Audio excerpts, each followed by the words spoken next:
That's very blatant. Thank you, Red. Now this is such an intimate group, and since I only had 5 minutes to describe the history of RHOK, I was hoping for a little music so I could actually do it in an interpretive dance. Oh no. You have the mic, do beats, boss. So, I don't know if you guys remember, in the aftermath of Katrina, there were about a couple dozen, at least, person finder sites that popped up. And these are sites that basically said if you had a loved one, you can put them on there, or if you were looking for a loved one, you could put them on there. And it was finding a way to use technology to help out with the situation. And this is kind of one of a whole host of different examples that we've seen sort of in recent times of this intersection between people that develop technology. And of course, that's not just the coders, that's the the designers, and it's the people that write content around there, and the people that make it look good and make it usable, and there's a whole constellation around that. But it was this intersection between the people that create technology and the people that understand some of these world problems. And a bunch of us kind of,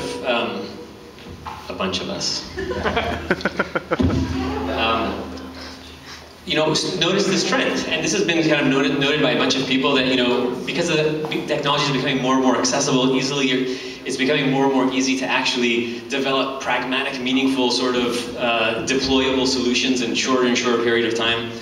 That this silo and the silo that spends all of their time, thinking about these problems, that at the intersection of these two silos, you have a ton of innovation. And that a lot of times this was happening haphazardly. And the partners within RHOK kind of got together and said, is it possible that we can systematize this? And our version of iteration was by kamikaze. And so we said, let's do one event. And we had we called it RHOK3. We said there's a lot that, what does that sound, by the way? Thank you. You guys hear, right? What sound? Yeah. That's my cue. And so for the first event, we flew the director of FEMA, Craig Fugate, out to the Hacker Dojo in Mountain View. It was a total hack job. It was like put together in 3 weeks, and scrambling, and we have no idea how we're going to move money and how we're going to move this. And with our problems were how can we actually make this thing happen? And it was incredible. We had this guy who presumably understands the problem space, and he gave a great story. He's an amazing storyteller, and he said, when I walk into a city and there's a disaster, everybody gets on the phone and calls mom, and calls dad, and calls aunts, and calls uncles, and they freeze up the whole telecommunications infrastructure. And when we come in, we can't use it. And so he defined a really clear problem, and you had 130 or so programmers that what they do, and sort of the constellation around sort of programs, what they do for a living is look at a problem and come up with solutions. And so we had a dozen or so solutions. I think there was 13 different problems that were generated. And some of the ones that won were, one of the interesting ones that won was this application where you just hit a button on your BlackBerry and it sends a message off to a server that lives outside of that sort of zone, and then that populates your Facebook status and sends 100 emails. And so the burden of the communication is happening outside of sort of the network. And there was a couple other ones. There was one related to sort of using Twitter syntax to actually describe how bad the situation was. And unbeknownst to us, anyways, our metrics were: can we bring people together? Can we create meaningful, pragmatic solutions? Can we, do people feel like they're contributing to sort of some of these world problems?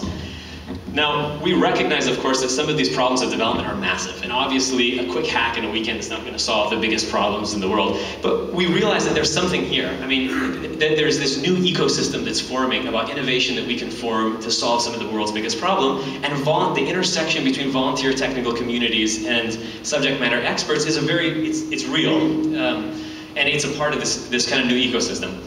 And what happened within a month is that 2 massive earthquakes happened. There was the tragic earthquake in Haiti, and then there was the big earthquake in Chile. And we actually saw some of our applications that actually, were kind of selected as some of the winners, actually deployed on the ground. And they were deployed enough. It didn't change the course of what happened, but it was a really, really powerful sort of cycle. because we had an idea, we executed it on an idea, things emerged and then things were deployed in the field. And so this life cycle was kind of an aha moment of, wow, if we can systematize this, clearly there's a community of people that when a disaster happens or when something bad happens or when they recognize what a problem is, have something more than a couple bucks to contribute to it. They have skills that they've been building over 20, 30, 40, however many years, you know, that they can directly apply to what some of these problems are. And so, after speeches by President of the World Bank and Hillary Clinton, it kind of launched us prematurely out of the closet, which is where we wanted to hang out for a little bit longer. We had the next one, we said, well, can we take it global? And so the next one, we had this really nice event at the State Department, Event Surf. Came and sort of gave our keynote address. We were addressed by Ambassador Bagley, and we had it in 7 cities around the world: Sydney, Jakarta, DC, Nairobi, Santiago, Porto Alegre, Sao Paulo.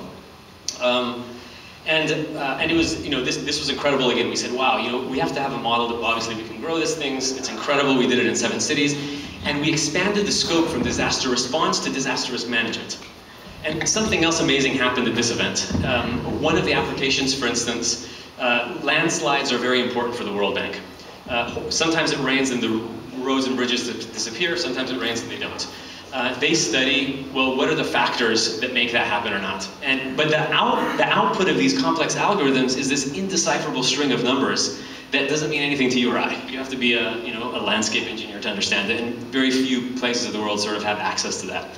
But we put one of these people in a room surrounded by 8 designers and programmers, and they came up with this beautiful data visualization wrapper that you could now look on a sort of a free map, and you see reds and greens and blues, and say, okay, clearly there's higher risk of landslide here than here, so if I'm a mayor of wherever, I can make decisions that are now informed by risk. Because we know that disasters aren't natural, events are natural, and it's only when a natural event exceeds the capacity of the local population to handle it is when it actually turns into disaster. So if you can put, understanding of risk factors in the hands of municipal decision makers, wow, you don't just have to mop up the disaster, you can actually prevent this stuff.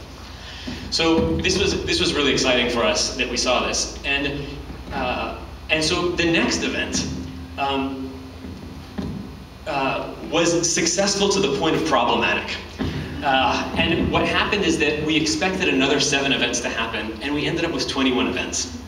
So we saw this incredibly, much greater surge of interest from people that wanted to host these events and wanted to come to this than we had thought previously. And so, we say, run around with our hands waving in the head and, screaming and, figure out how are we going to do this. But something else happened, which was that up to that point, we had been begging, scraping, and stealing problem statements. Can you please give me a problem definition? Can you please work with me? And all of a sudden, the fire hose opened up on us. We got 80 of them. And some of them were inside the scope of what we were talking about, and a bunch of them were not.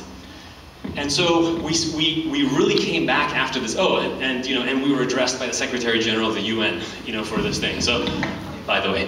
And so all of a sudden we said, wow, okay, there's interest from this entire ecosystem, from the people that are traditionally viewed as the experts in the top down, from the people that are just getting into understanding how to solve problems, from the experts around there. The whole ecosystem, there's interest. We need to figure out a way to systematize and go. And so what we're actually doing today in 6 continents simultaneously is making an announcement that what we're doing in sort of this next era of RHOK is we're actually opening it up to all areas, all problems of international development. And we're doing this through a model of RHOK community events. And what RHOK community events are is that an organization that wants to take on a problem of development that is not directly related to what we're doing in Random Acts of Kindness, which right now is disaster risk management or climate change, given certain RHOK guidelines, an organization can take any mandate related to international development. The guidelines will give you a license to RHOK, and once you have a license to RHOK, you rock.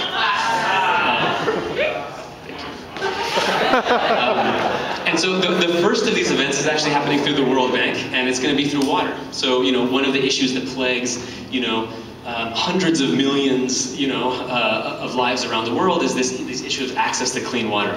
And again, there's really meaningful solutions that can be provided through this community of sort of volunteer technologists. And so this is going to be launched in the fall. And we're going to be looking forward to speaking with many of you about other ideas of other sort of launch community events. And so with that, I will bow out. I think I blew past my allotted 5 minutes, but you were late too.